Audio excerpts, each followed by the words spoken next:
Hey Planty friends, if you don't know me yet, my name is Kia. I run Here for a Good Time, an online plant business, and I just want to tell you guys about the IAS show. If you don't know what that is, IAS stands for International Aroid Society.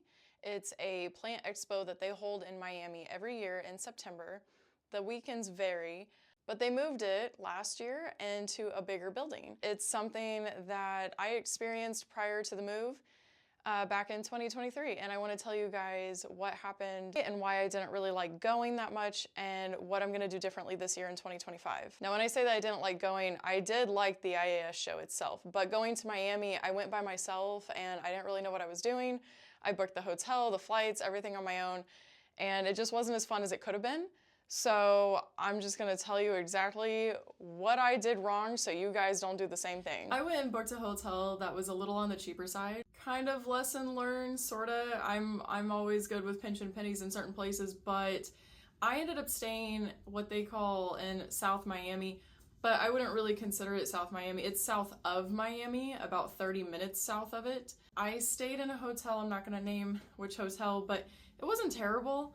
It could have been better, you know, I had free breakfast and everything, that was great. A pool that I didn't swim in. My neighbors had some really obnoxious children that kept banging on my door and then running and screaming all up and down the hallways and really, really late at night at like 1 in the morning. So that was unfortunate, but I'm gonna get a better hotel this time for one. I wanted to stay on the beach really badly. I miss the beach, I crave it so bad. I haven't been on the beach since I was 21. So while I was there, I decided to look around at some places that might have a beach nearby. So my biggest issue was actually the car that I rented. So I rented it through a website, third-party app, and they don't tell you until you show up that they're gonna have to hold a specific amount as a fee on your card. You know, I could do that, that's fine. But then they also didn't tell you until you show up that there's also a fee if you want to go over toll bridges, which is the only way you can get to, say, like Miami Beach. If you don't pay the fee that they want you to pay for the car per day, and it was a lot per day, then they said that if I were to go on a road that ended up having a toll road, they would charge me like $200 every time I did. So it was insane. And I was like, yeah, that's a lot. I'm not doing that. So I had to be really, really careful about what roads they took. And it was just frustrating. It added to the stress of the trip, especially being by myself and having to navigate where I'm going, not knowing where I'm at specifically, not knowing if I'm going to accidentally end up taking a toll road. Not to mention that Google Maps was not very well updated in the Miami area, or at least where I was staying at. And I say that because when I went to find my hotel, I just kept circling and circling, and I didn't know how to get to it.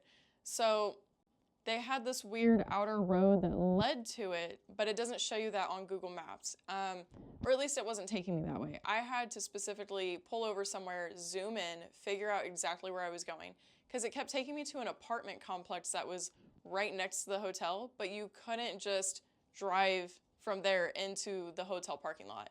They had a huge fence in between the two. So that was frustrating when I first got there. I also flew into Miami Airport. I absolutely do not suggest doing that. Don't do that. If you can, fly into Fort Lauderdale and then drive down.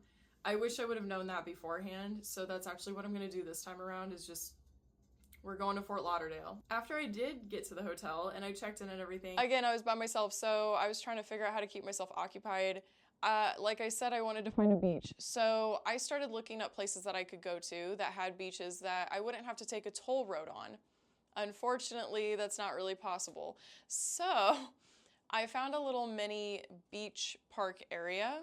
So I started looking up places that I could go to that had beaches that I wouldn't have to take a toll road on. Unfortunately, that's not really possible. So I found a little mini beach park area. I ended up going to Matheson Hammock Park and Marina. They absolutely have like an area that you can just like walk around. So think of like a big circle, and there's water in the middle, and then the ocean's on the other side of that. And they had this massive path that just goes around that whole circle of just water and little miniature beach. So the weather wasn't great when I was there because it's September. So obviously this rainy season, hurricanes and stuff are coming in. And it wasn't raining per se yet while I was there. It was kind of hit and miss here and there. But it was really nice out. Even with it being gloomy, and it was very pretty. So I dipped my toes in the water, and there was a lifeguard on duty, and there was only one other person on that little miniature beach, if you will. And he saw me step into the water and yelled at me and told me I had to get out. So that the beach was closed, and I was like, oh. And then there's no signs anywhere or anything like that. So I just walked around. I ended up seeing an iguana. I was just trying to spend some good quality time with myself, and it wasn't working out very well, and it just wasn't very fun. So that happened, and then at this point, I'm just trying to find something to do. I'm trying to make sure that I'm ready for the IAS show in general. I stayed 4 days. I think I flew in on a Thursday. So Thursday into Friday, I had nothing to do. And then Saturday was the IAS show, and then I flew home on a Sunday. So Thursday and Friday, that's pretty much what I did. And then I realized I needed a bag to be able to take all my plants home in. I purchased supplies while I was in Miami to be able to wrap my plants properly so they wouldn't get damaged on the flight home. So what I did was I went over to a shopping mall that they had, and I found a Dick's, and I bought an Adidas bag. So that's what I did. And whenever I did buy my plants at the IAS show, I made sure that I had fluff and everything that was needed to be able to wrap them properly so they didn't get destroyed. And then I put them in the duffel bag all nice and neat, and we flew home like that. So the IAS show in and of itself was so hot. Every day I was there was so gloomy and kind of rainy on and off. And then the show itself was like 90 plus degrees, sunny as could be. I mean, there was clouds, but they weren't helping. It did end up raining on me while I was there, but it was so gorgeous. They ended up having it at the Fairchild Botanical Gardens. And if you've never been there, you need to go. It is so pretty. So even though they don't hold it there now, and they're holding it inside of a building now instead of indoor and outdoors, I would still suggest visiting the Fairchild Botanical Gardens because it's beautiful. I don't even think I walked the entire park. I got so many cool pictures though. They had those really amazing trees. I forget what they're called, but they're like the rainbow trees where they're all different colors. I got to see a lot of cool wildlife while I was there, and it was just a lot of fun. It was so cool. So I got to walk through like all the different plants, the trees that they had planted like in the garden on the fields themselves. I even saw a crab, a really, really massive crab. Saw some iguanas, birds. It was just a really, really cool experience. I got to see all the wildlife. It was just so much fun. Prior to that though, when I was still trying to fill my time with things to do, I did end up going to a greenhouse that was about, I want to say 30 minutes south of where I was staying. It was very cool. I believe it was called Silver Chrome Gardens. The only thing that I didn't realize is that there was going to be a huge language barrier, which is fine. I just don't, I used to know so much Spanish, and you don't use it, you lose it, and that's exactly what happened. So there was a huge language barrier. The girl at the front was very kind, and she did speak English, but she wasn't the one giving the tour. The lady that gave me the tour spoke Spanish, and I just tried my best with really, really broken Spanish, and she was so sweet. I couldn't have appreciated her more. She was great. She made communication as easy as it possibly could be. She took me to multiple different greenhouses on the property. I had to wash my feet off at the end because I was wearing flip-flops. I know that's not like the greatest idea.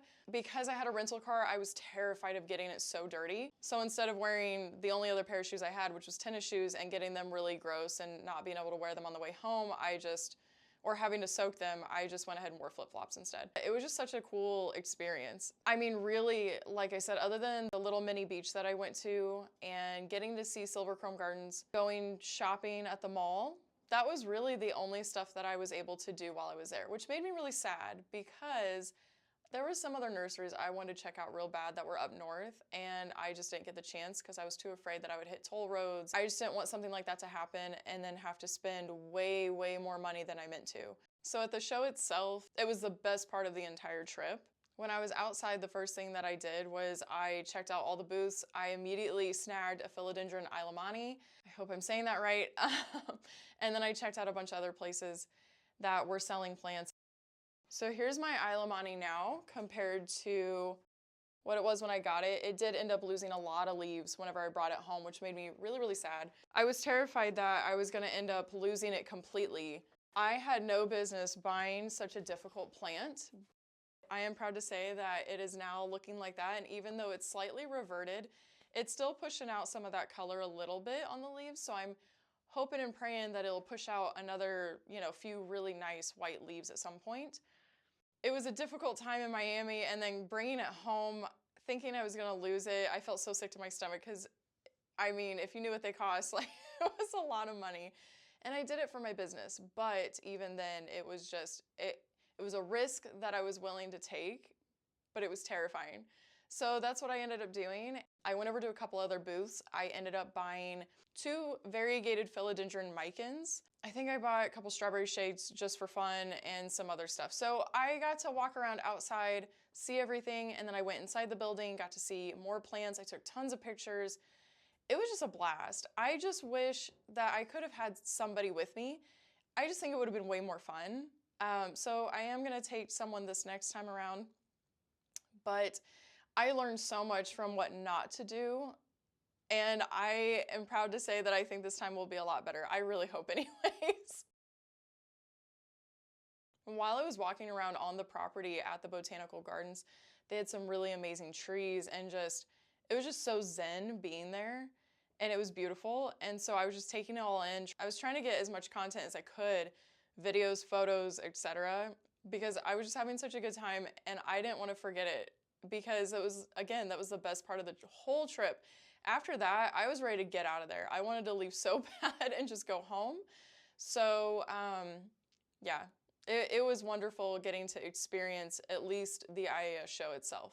So that was in September of 2023. So now it's 2025. This year, I'm actually gonna go, I'm bringing my boyfriend, and what we're gonna end up doing is I booked a hotel on the beach this time, so I don't have to drive anywhere to get to one. Obviously, I do have to check the toll road fee with the rental car company and make sure that if there is such a thing that I pay for it now rather than being surprised later.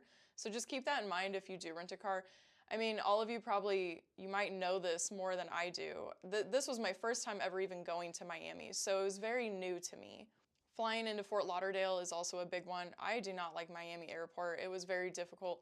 I wouldn't say navigating it was too awfully hard. It was pretty easy, but again, the language barrier and then trying to figure out where I needed to be to jump on a shuttle that would take me to my rental car company was really difficult. Nobody really fully seemed to know where I was supposed to be, and they all kept giving me different directions. And I just kept ending up at the wrong spot. So I ended up being at the airport for, I'd say, 2 hours longer than I wanted to be. It took a pretty long time to actually make it to my hotel. At that point, I just wanted to curl up in a ball and cry because I was just so overwhelmed and stressed and I had nobody with me to help me navigate. So it was just really difficult. So just don't do what I did and make it so much easier on yourself. Fly into Fort Lauderdale, you know, get you a good rental car, and then spend you some time on the beach. I actually plan on staying in between Fort Lauderdale and Miami, so it doesn't take longer than about 35 to 40 minutes to get anywhere that I want to go, because I know a couple of the greenhouses I want to visit are actually northwest. So it's gonna take a minute to get to those, and then same with having to drive down to the IAS show where they're holding it now. I think is also about a 35-minute drive, just because I will be on the beach. I'm gonna have to cross a bridge and all of that and toll roads. So it will be a process, but nothing should be over 40 minutes away, which will be really nice. If you do go to the show, I do suggest showing up really early, as the line does get really long very quickly. And that was one thing I was very fortunate about. I was probably the 10th person in line whenever I got there, because I made sure to get there early. So like I said, this time around, I'm staying on the beach. I'm gonna make sure that I'm good on the toll roads, that I get to see the other greenhouses that I wanted to visit, and I get to go to the IAS show. And I mean, really, the beach is like the biggest thing for me. I just miss it so much. So that is something that I think I'm gonna really enjoy this time around and just do differently and kind of experience a little more of the culture and eat the food there and just relax and hang out, not in a hotel room. It was also a really nice surprise going to the mall, just because it kind of looked empty on the outside, and I guess I was sort of afraid that it was gonna be similar to my mall back home, because this was still, you know, tail end of COVID, and our mall is failing horribly where I live. I'm honestly surprised they haven't knocked it down yet. It crashed so badly once COVID came through, and yeah, we have like an indoor mall. It's massive. It's actually pretty cool. I would love for them to be able to keep it and like turn it into something great again, the way it was when we were teenagers. I just don't see that happening. But their mall was also an indoor mall. It didn't look very busy on the outside, so I just assumed it would be the same as ours, and I walked in and it was so busy. There's people everywhere. It was very lively. So that was honestly really refreshing, at least being able to do that. I will say the only other thing that I kind of regret is just the money that I spent on the plants that I got. I wish that Again, hindsight is 2020. I wish that I would have been able to do the toll roads and all that kind of stuff, and I would have just gone up to a different nursery up north and just ordered wholesale with the money I had rather than spending it on the plants that I got at the IAS show. Although I'm not suggesting you don't spend money there. I think that they have some really great things, and some stuff was like really affordable too. So it was a very fun experience, and I will absolutely spend money at the IAS show again. But as a business, I wish that I would have taken that money and done things differently in the beginning anyways, so I could take toll roads and just gone up north, purchased my wholesale through them, been able to pick it up right then and there, take it home, wrap it, and then just go spend some fun time at the IAS show, and then maybe just explore the park more. But again, it was so hot outside. I was sweating so badly. Had nobody with me to help me carry stuff. And so, I mean, once I got overheated, I was like, I'm done. I'm going home. After that, I just went back to the hotel. I had dinner. I wrapped everything, took a shower. And I was so ready to come home. So I got up at 3 a.m. the next morning and ended up checking out. And then it was raining. It was raining outside, right? And it was a little sketchy through the area that I was in, and I wanted to get gas. But again, it's dark out, it's raining, so it made me really nervous. The one gas station that was closest by, I stopped to get gas at, and there was actually a store next door. The alarm was going off, so I don't know if somebody had broken in or what happened. So I was just getting gas as fast as I could. My head was on a swivel. I'm just trying to be aware and safe because I'm by myself. And the moment I got my receipt, I jumped in the car and I left. And I headed for the shuttle, and I dropped off my car, and then they took me to the airport, and then I just had to wait around for like an hour or so to board. And once I was on that plane, I was so happy. And when I landed, a handful of hours later, I could have kissed the ground. Like, I was just so happy to be home. It was nice. It was nice. But I'm hoping that this time is a little different. I'm hoping that I'll actually have a lot of fun while I'm there. I'll be relaxed and not so stressed out. Won't be sad or anything or want to rush home. So I just think this year will be better. If you are going to the IAS show, please let me know. I think it would be so fun to be able to meet up with people that I meet on here, that I meet through plant Facebook groups and things like that. So if you are following me on here and you do want to meet up at some point or just hang out on the beach with me or whatever, I'm down for making new friends and doing fun things. I would love to have somebody that I could walk around the IAS show with that is actually super into plants, because bless my boyfriend's heart, he's just doing this for me. I know that he's not actually super into this kind of thing. If you're available and you're going and you know you're gonna go for sure, please let me know. I would love to meet up. Well, I hope you like this video. Please like and subscribe, and I will see you next time.